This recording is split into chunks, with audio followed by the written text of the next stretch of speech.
It's really a pleasure to have you here. You know, we met some years ago in Paris, a long time ago, with our friend Serge Danet, and now it's a pleasure to show your films here.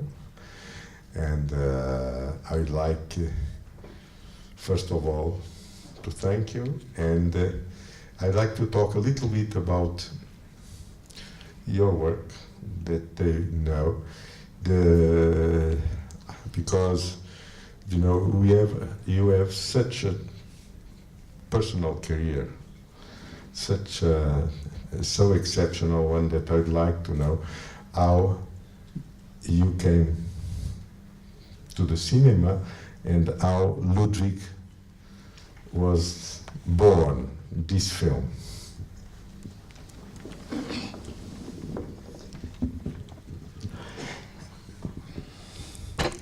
It's some years now ago, and it's really, I think, 42 years or something like that. And at that time, in Europe was a little bit different everywhere because of the young people, students, in Germany too, tried to uprise, and so it was difficult films to do, different than very real, about real subjects, and with a new aesthetic or technique, because we had no young generation after the war making films, so we had to find our new possibilities to finance, of course, but on the other hand to find our the forms, aesthetic. And they didn't like the word aesthetic at all. It was only more social subjects mostly. So I had to find a possibility to do a film about a Bavarian king, Ludwig, with little money. Not for cinema normally, because the cinemas didn't like such films. So they had Heimat film, traditional American films or Western at that time, and cheap German productions about sexual fun, and so how to do a film about Bavarian King Sichuan with the big castles and the music of Wagner. Wagner was out for the young people, out of mind, and so how to do. So I came up with, I had the budget, the money from the TV, and it was this program for kleine Fernsehspiel, means little money, late in the night to be shown. So little money, 70 minutes it should be. So we did that twice. Yes, it's double. 70 plus 70 minutes for the same money of cheap film in the night, without the castles, because the castles we were not allowed, and it was impossible to have the money for that. And so I went into where, how? On the streets, Bavarian King, yes, you can do, but it is not a film about this Ludwig. So I find a way to go in the studio, but studios are very expensive, more expensive than to do something outside. So, but that means to do it in a very small time, of 10 days. And with the techniques I found for that possibility to put the camera from the front, not from the back, of the projection, because in the studio I involved projections, big projections of the castles of Ludwig and the operas and details of that. And that was a possibility to do it really in a different way of Visconti, who made at the same time big film, 3 months and 12 millions and so on. And but we had the slides, little pictures to put in our camera. That was the same machine, the camera and the projection machine. So we changed very quick the scenery, but the scenery was, as I told you, not only castle, because it was stupid to project castles which are around the corner and from Visconti. So we did something else. We took the operas of Wagner, we took the drawings of the castles, and so very quick we came into a spiritual world different of the reality. And then I learned at that time, knew the music of Wagner out of our mind at that time of our people. Wagner was forbidden. So I learned it new and put it together with these pictures we projected. But it was forbidden to, technical, forbidden to change the camera. It had to be always the same, the same line in front of the projection. We could not move the camera. So you have a very special, impression of these, of the film. You will see, and perhaps you know, you can see it again. Looks like stage, but it's very different, because on stage you cannot do that. We did. And we had some persons, actors, professionals, but some else, even from the street, in the studio, like on stage. So it was very strange to have them mixed with the different actors, and so it was a very new climate of film, and that was this Ludwig, of this special world of Wagner plus projections of it was near to the dreams of Ludwig himself.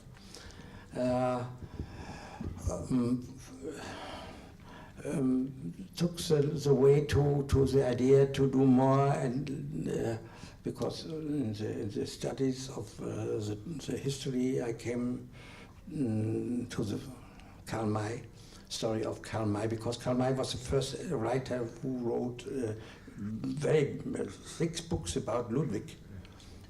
Then he's well known for something else, but not for Ludwig, and nobody today reads this. For Westerns, I read when I was 10 years old. German Westerns, but now, yes, so I knew this Karl May is the same man for Ludwig.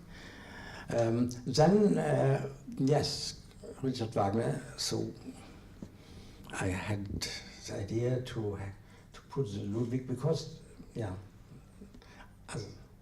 as a direction. There was Wagner, and Wagner was near Hitler.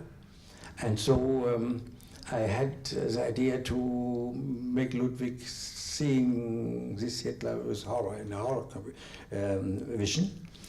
So in the same moment, I thought by working, we do some other films later, maybe about Karl May and Hitler. So they are later. Already at that time, you were thinking in doing Karl May and Hitler. At the time you made Ludwig. Yeah. So this idea came, but nothing more. Only the idea how it can go later on. But at the moment, stopped with this idea making Ludwig. Ludwig and Kamai strongly and only once Hitler and stopped it.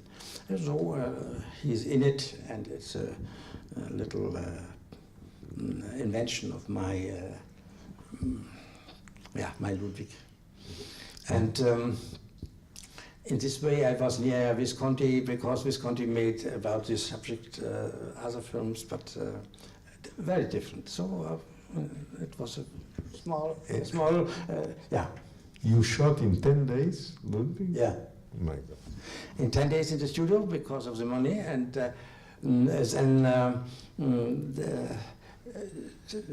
some days before I went here, I got a mail from somebody who asked for this film, but he said, please send it with English subtitles, and it is, I call it a German Requiem, Ludwig, a German Requiem, in English. So he wrote. I was a little bit confused. I thought he's stupid or mixed up things, but no, I think he's very interesting, because it's not only the king of a German province. I think this Ludwig is really a tragic figure and a requiem, because the end of an epoch, the end of Germany before it became the Reich, the German Deutsches Reich, before everything went on, as we know, with 2 wars and so on, and Ludwig was before. So he was really, it was the requiem of an end of another time. And he, at that time, he himself was very sad, because losing not only power, he was not a man of power, but he knew that there's something gone of history, and so it's very strange to think in this way. It's not only a film about a king in the German province, but it's really the end of an epoch, and his political epoch. Aristocracy, of course, and but that not of the Kaiser, but the others before. And but interesting, because he was on the other hand, not the end, he was really, he saved Wagner. Without Ludwig, Wagner wouldn't exist as we know him today. So Wagner was his future, but another future of Ludwig again. So it's really a very strange word when he says it's Requiem, German Requiem.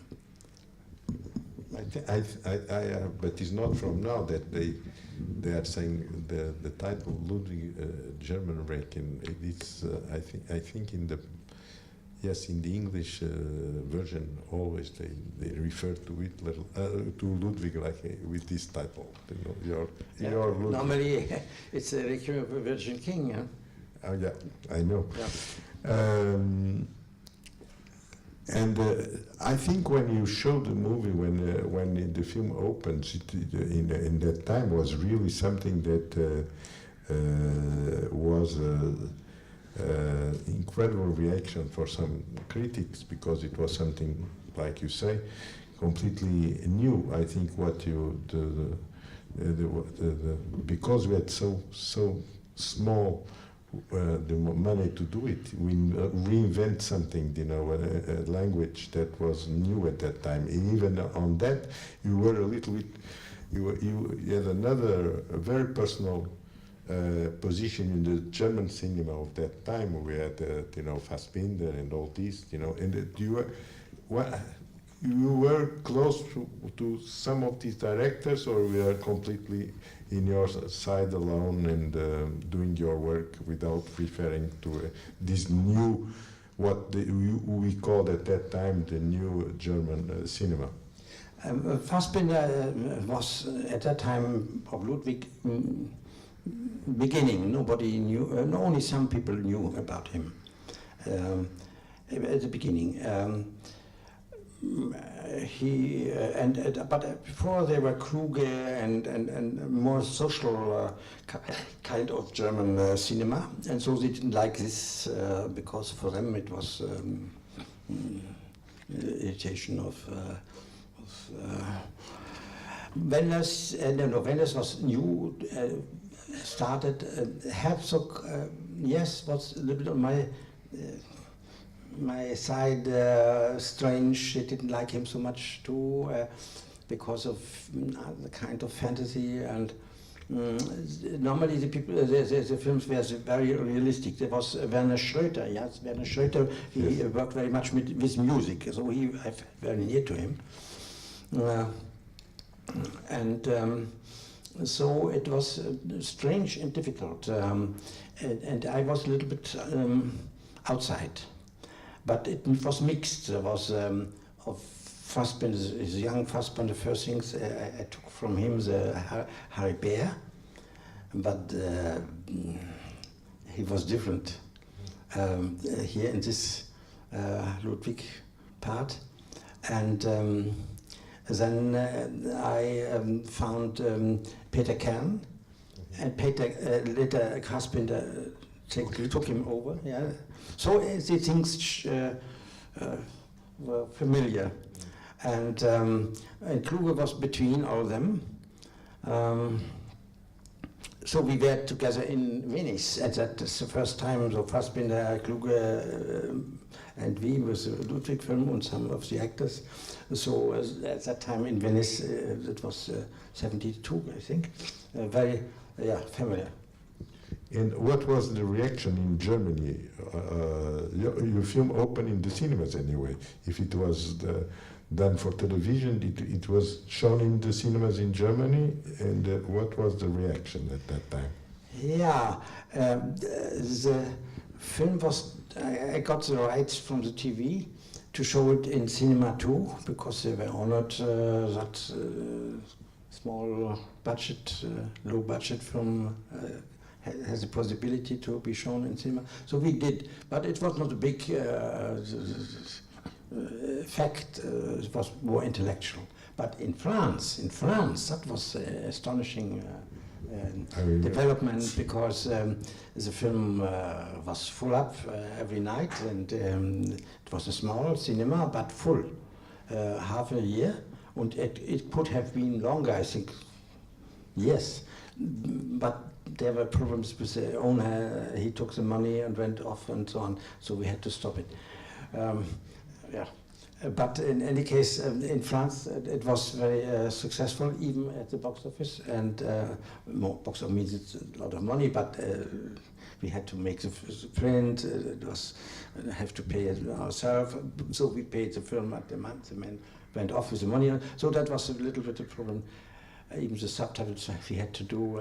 So you can imagine, with a small budget film, we have not the possibilities to do too much, so it was one cinema. But full up, also Giscard d'Estaing came, so it was really an event in Paris. And from that, yes, I made a second film about Ludwig. You know about the cook of Ludwig, because when I made my studies, I found this story of the cook of Ludwig. He was a young man in the kitchen and later a businessman in selling food, famous in Munich. And so I took his memoirs and an actor as a monologue to go and then through the castles. I did with this man 90 minutes film, let him go through the castles. Really, in the reality. So this was a difference.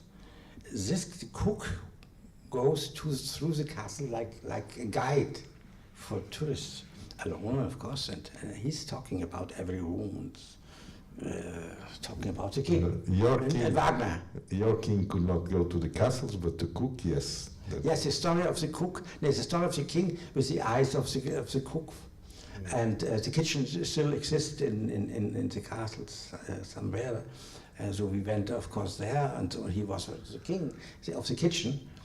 and was speaking with his words because he wrote his summaries. But the actor Martha Silmeyer was very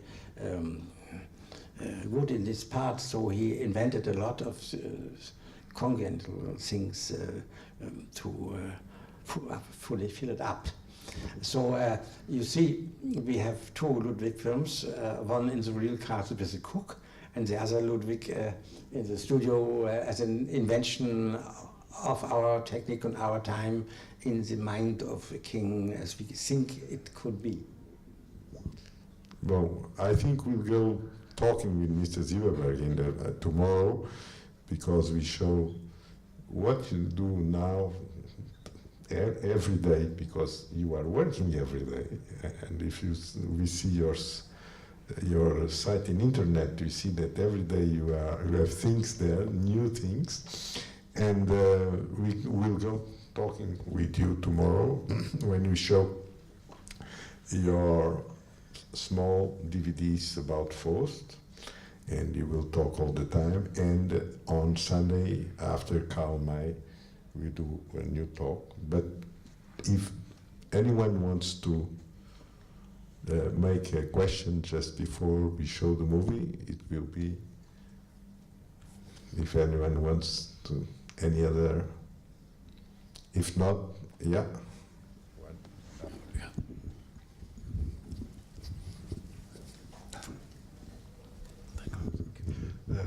I lived in Munich just from 70 to 90. So I lived the time when your movies came out, but I didn't see any of them. But I remember the critics were always very good, always. I can't remember any bad critic. And now I'm glad to see them after such a long time. Bad critics. Bad critics. No, the critics were all very good, but he didn't see the films at that time, and now he's going to see the film. No, yeah. But the critics in general were very good for your film. This Ludwig, yeah. They liked this Ludwig. It was astonishing because the other films they didn't like, before and after, of course. Er hat gesagt, von 70 bis 9, achso, Entschuldigung. Nein, ich möchte es. Doch, ich verstehe es sonst nicht. Nein, ich sage es ja nicht für dich. Hat immer gesehen, wie deine Filme ausgekommen sind, er hat aber keinen gesehen. Aber er weiß, dass alle Kritiken deiner Filme gut waren. Das war's. Ja, sage ich doch gerade. Ja. The critics was a very special problem with my films in Germany, because for this film it was not so bad, but only one or two. But in France, it was astonishing what happened there. Even from right to left, and small and big ones, there was no difference, and always a lot of triumph, you can say. And so in Germany it was not like that. This Ludwig, yes, it went through, but not so, even the Ludwig not so good. But the other films was a disaster in critic. So we had to fight. I had to fight all the time. And therefore the little money to find the way and to find the aesthetic with the small money, because for big money and distributors it was not possible to do the films because of the medias. There's a special subject of to speak about why. Okay. Let's see the movie now. Thank you.